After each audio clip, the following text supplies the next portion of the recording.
हासिलपुर में जाली बल्दिया कॉलोनी कायम करके सरकारी अराजी पर बल्दिया मुलाजमीन का कब्जा। मुतासरीन व सिविल सोसाइटी ने प्रेस क्लब के बाहर एहतजाज करते हुए मुबैना तौर पर इल्जाम लगाते हुए कहा कि बल्दिया ऑफिसरान नून लीगी चेयरमैन ने मुबैना तौर पर मिली भगत से जाली बल्दिया कॉलोनी का नक्शा तैयार करके करोड़ों रुपए की सरकारी अराजी पर कब्जा तो कर लिया, जबकि आस पास के लोगों के प्लाटों पर भी कब्जे शुरू कर दिए। गरीब लोगों को डराया जाता है और झूठी FIRs का इंदराज भी करवाया जाता है। बल्दिया मुलाजमीन ने प्लाटों पर कब्जा करके फरोख्त करने का कारोबार भी शुरू कर रखा है। लड़ाई झगड़े भी मामूल बन चुके हैं। मुतासरीन ने लीगी चेयरमैन और बल्दिया मुलाजमीन के खिलाफ नारेबाजी करते हुए कहा कि सिर्फ वोट नहीं, वोटर को भी इज्जत दो। उनका मजीद कहना था कि चेयरमैन विच शामिल है, इस वास्ते इन्हां दा हिसाब होना चाहिए। सलीम चीना अपनी बल्दिया की गड्डी लैके जाता वा, जाके उत्थे जाके धमकियां ला के असा गरीब आदमी उत्थे सानू भजा देंदे, उत्थे करदे पे करोड़ों रुपए की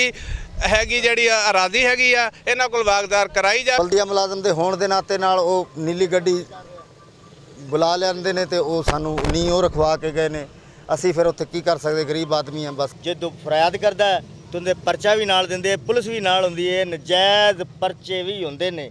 जे इन्हां दे कुछ लोग ने जिन्हां कोल जायदा वो कहंदे ने जायज़ किहड़ा नहीं हुंदा। बल्दिया कॉलोनी का जाली नक्शा तैयार करके हुकूमती खजाने को करोड़ों का नुकसान पहुंचाने वाले तमाम कब्जा ग्रुपों के खिलाफ न सिर्फ बिला इम्तियाज कार्रवाई अमल में लाई जाए, बल्कि तमाम सरकारी अराजी को भी वागजार करवाया जाए। कैमरामैन मलिक इकबाल के साथ मलिक अब्दुल रशीद।